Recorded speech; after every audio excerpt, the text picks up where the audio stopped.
What is going on, guys? This is your boy Kyle the Pug from Kyle the Pug Sports, and today we are going to be recapping Super Bowl number 50. Now, before we get started with this little review, I just want to say that I apologize once again that I have my main channel intro for this video, which I will be switching at, hopefully in the upcoming later weeks or days or something like that. I don't know exactly.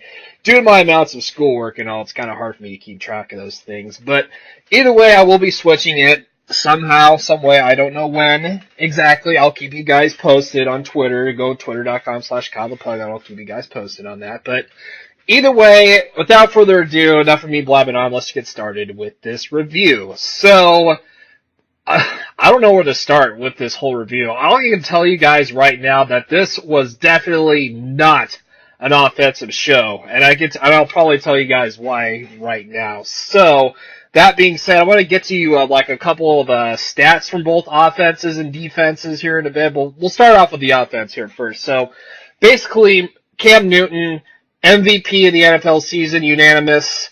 He's supposed to have a good game. Everybody expects him to do really, really well, right? Well, that wasn't really the case here in this game. So, Cam Newton was 18 of 41, 265 yards, one pick, and had a QB rating of 55.4. Now let's go to Peyton Manning, of course, compare his stats. So, Peyton Manning, 13 of 23, 141 yards, and a pick, and 56.6 rating, and possibly, or actually, let me rephrase that, more than likely going to be his final game of the NFL season. He's going to walk off in the sunset. So, what do both of these QB stats tell you?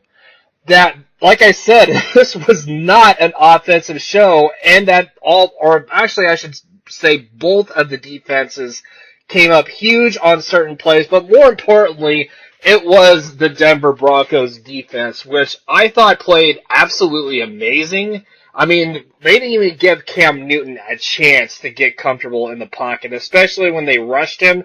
He just had no chance to get anywhere with the ball. I mean, 18 of 41. So Cam Newton threw the ball 41 times, and he rushed a lot of things. So that actually cost the Panthers a bit at the end of the day, if you really think about it. Because, I mean, as you would expect, yeah, MVP quarterback, he gets ahead of himself. He's a young guy. He throws 41 times. All right, what could go wrong?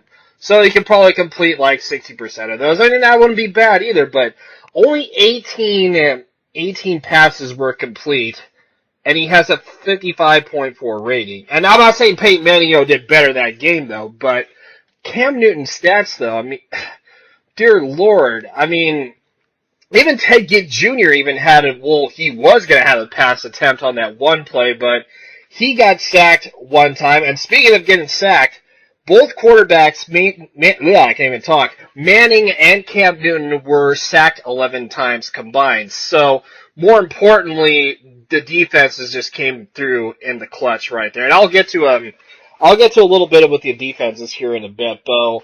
Okay, so with the rushing game for both teams, I mean, it was pretty much I wouldn't say one-sided, but the Panthers had a few more running backs than they did than Denver had. And of course, Cam Newton rushed it a few times. He rushed it for 45 yards, and Jonathan Stewart had that nice little leap into the end zone for a touchdown. That was pretty cool to see there too. And Fozzie Whitaker, Fozzie Whitaker had 26 as the backup. He had the longest rushing play for the Panthers squad, and Mike Tolbert, 18 yards, nothing really to say to there. So the team basically combined for 118 yards if you actually think about it. Now, on the Denver side, C.J. Anderson was pretty much the Denver's rushing attack, or pretty much their whole offense with 90 yards and a TD, which was very good for him, though. So that's so 9 plus, so if you're doing fantasy football, so that's pretty much 15 points. So that's basically not bad, though. So going to the wide receiving core, we had Corey Brown leading the Panthers with 4 catches, 80 yards, and he was targeted 7 times. And then Ted Ginn Jr. is not really that far, which was he had the most targets, and he had 4 catches for 74 yards. Both of them didn't really get a TD, though. And Greg Olsen, he had 4 catches also, 41 yards. and he was targeted 9 times. And then Funchess, or if I said that right, Devin Funchess, like I said, you can kill me if I said that wrong.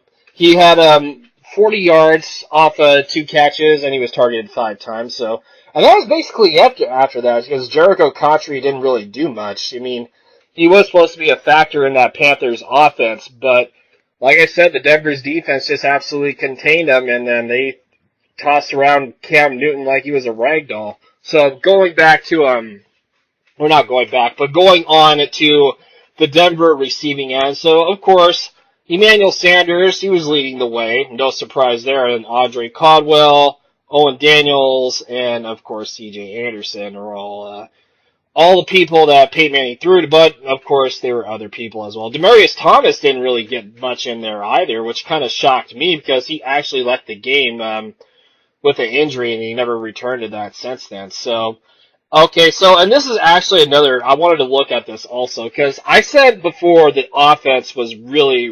wacky for both teams.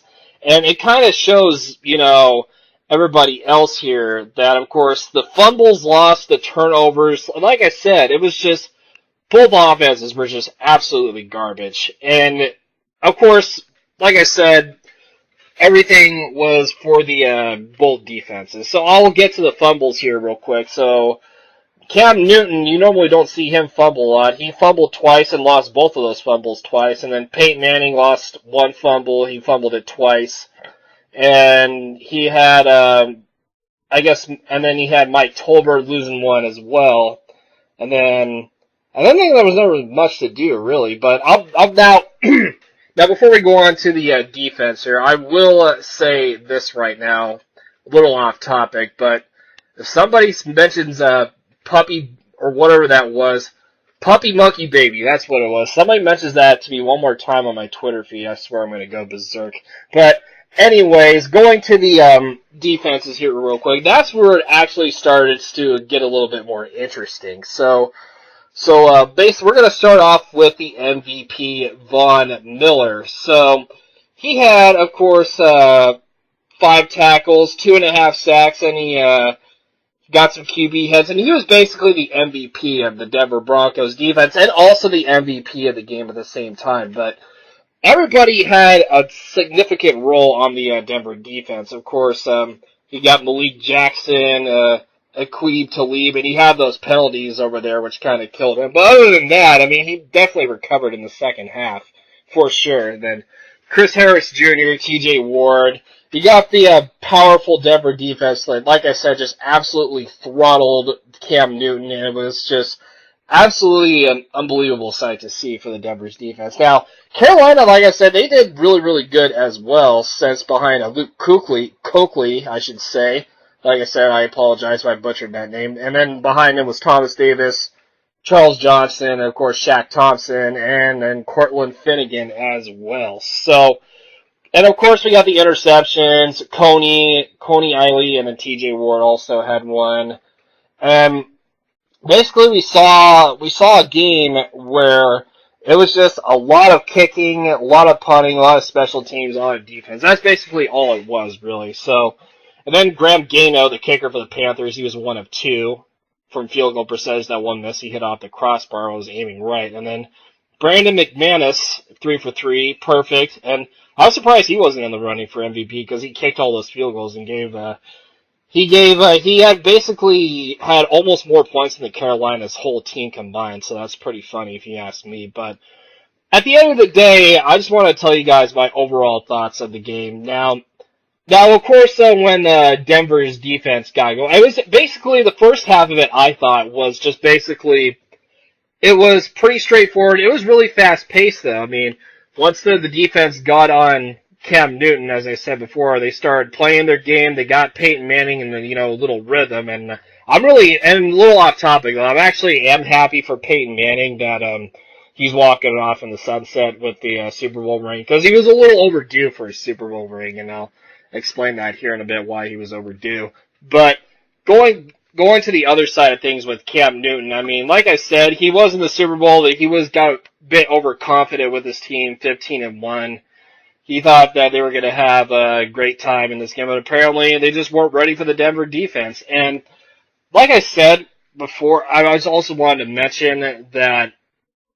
What was that? Oh yeah, it was the I almost got confused for a second. It was the fact where Peyton Manning walked off into the sunset with the Super Bowl ring. Now, going back to that real quick, I just wanted to say that it kind of reminded all of us like a Ray Lewis kind of mentality, like a few years ago. I can't even talk.